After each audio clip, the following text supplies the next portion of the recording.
Our guest this segment is Mike Rumbolz, who's a fellow who's been around the gaming industry a while, has held virtually every position that one can imagine as a CEO on the operator side, on the supplier side, as a gaming regulator, and serves on several boards.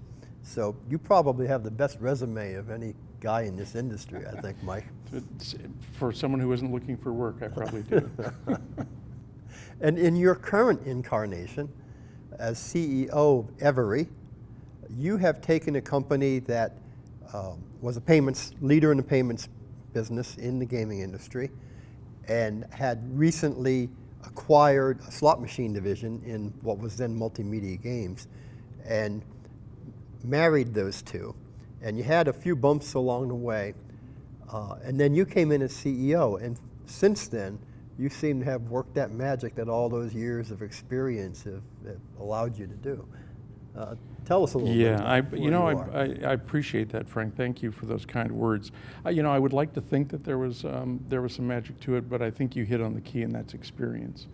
Understanding both the fintech space, how it fits into the gaming universe, its importance to casino operators, and then the machine side of the business and what slot machines mean to the gaming industry today, and whether there's a marriage or a synergy or even a complement between the two that can be utilized by a company to try and increase their value, is really all that it took.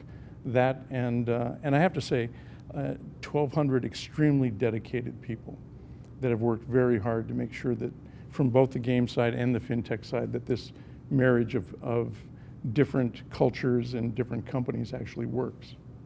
Why don't you tell us a little bit about each of those two major segments? And let's start with what you're now calling fintech. Yes. Most of us, we remember the old global cash access, and many of us, we understand the services you provided to the casino, but you have broadened that out now and renamed it fintech. So tell us about that. Well, there's a couple of reasons for that. I mean, payments as a word or as a descriptor doesn't really encompass everything that we do now for casinos.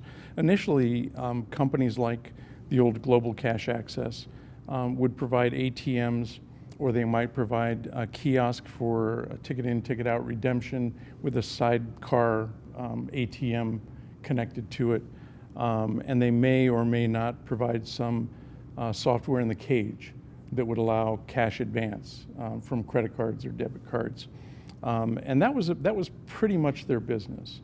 And what we provide is significantly different than that. We provide all of that, but we also provide cage software that allows the cage to manage its accounting, to reconcile at the end of the day, equipment that allows cashiers to simply key in the amount of money they need and then have it handed to them to give to the patron, which reduces the amount of errors, human errors that can be made, and allows balancing to be extremely quick and efficient at the end of a shift.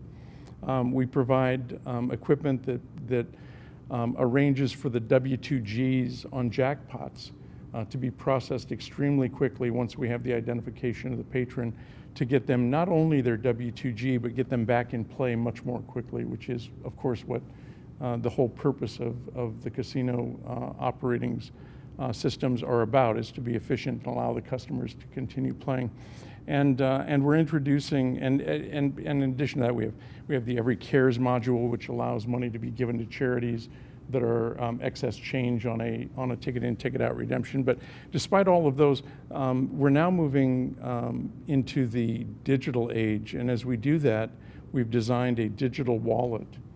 And that digital wallet will not be just for the casino floor, although initially it's for taking money from your checking account or from your credit card, putting it onto your smartphone and being able to then put it onto a gaming device on the slot floor or on a table game, and have full accounting for that, as well as being able to take winnings back onto your smartphone and send them back into your account.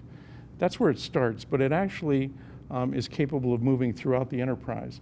So it can become your resort wallet or your casino wallet, if you will. You can use it for point of sale in restaurants. You can use it to make purchases in the gift shop, to buy your tickets to the entertainment that you're trying to access. And so in that regard, the things that we're providing casinos really aren't payments. It really is fintech. It's technology around financial transactions. And this cashless system that you're developing or have developed is something that you're also going to be working with your competitors on. We are, because what we provide is the ability to move funds in and out of casinos and hold funds on behalf of a patron. Those funds, though, have to go somewhere. And generally, for the gaming floor, for the slot floor, they're going into the systems. And that means our system operators who also compete with us on the slot floor are working with us to make sure that the APIs necessary for us to get a good user experience for the casino patron on behalf of our casino customers are seamless and frictionless as we can make them.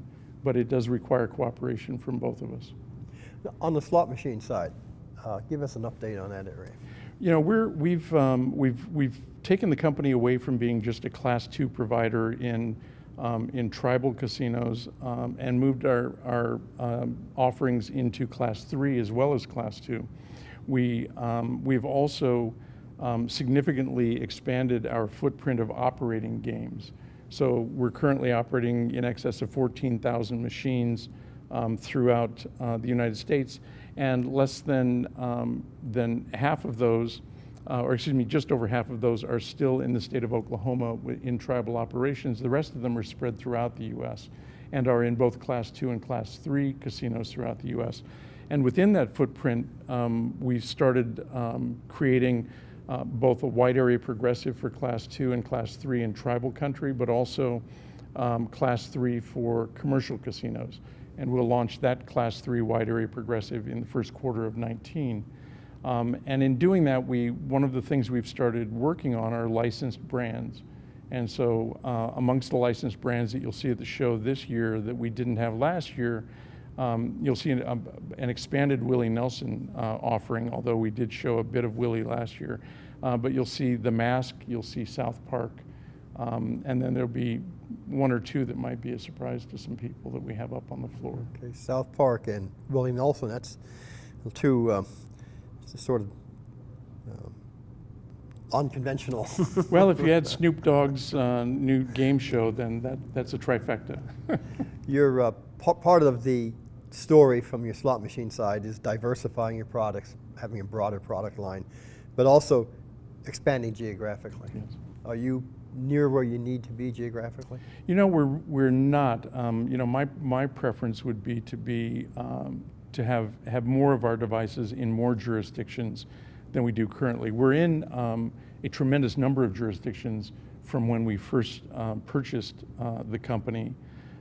But for me, we're in hundreds of machines instead of thousands of machines in many of those jurisdictions. So while I'm happy with the breadth, I'm not happy with the scale yet. And you know, we've increased our sales. This year we'll probably end the year 10% more sales of devices than we had the year before.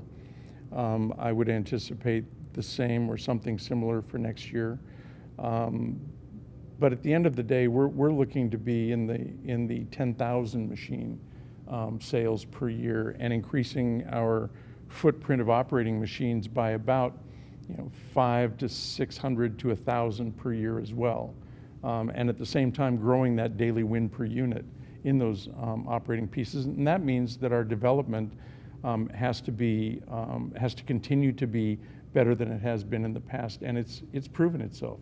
As anybody who's looked at our company can see, our daily win per unit has gone up quarter over quarter for the last year and a half, and we expect that to continue going forward.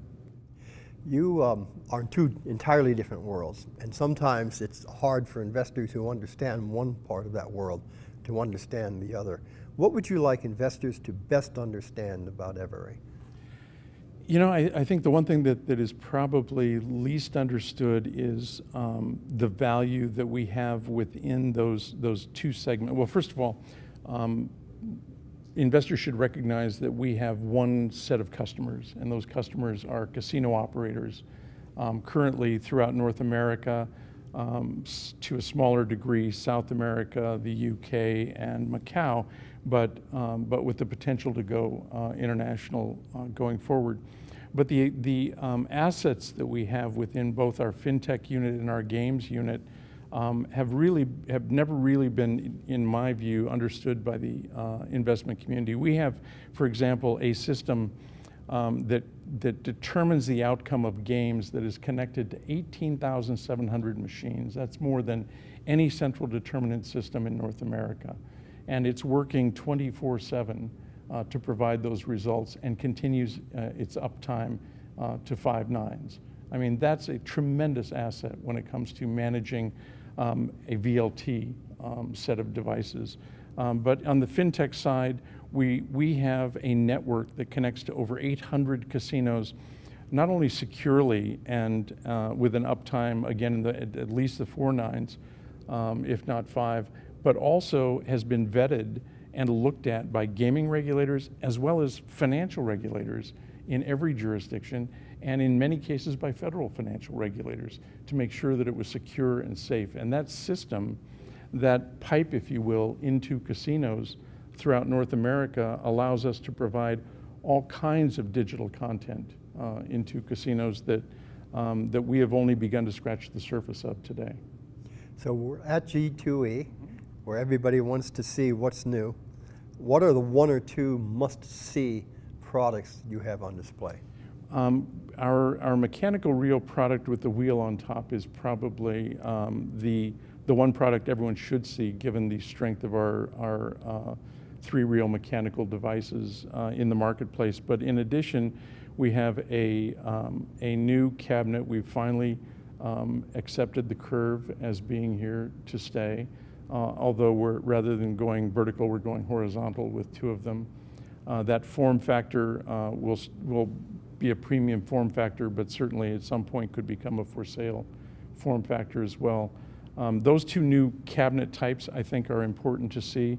And then I really think people should come see some of the newer game development, the South Parks, the Snoop Dogg Joker's Wild, even the Willy Renegade, and of course South Park, to see what we've been doing and how our developers have become first class 2 and class 3 developers. And see your culturally edgy licensed themes. Right? That's right. Mike, very informative. Thank you. Thank you, Frank. Appreciate it.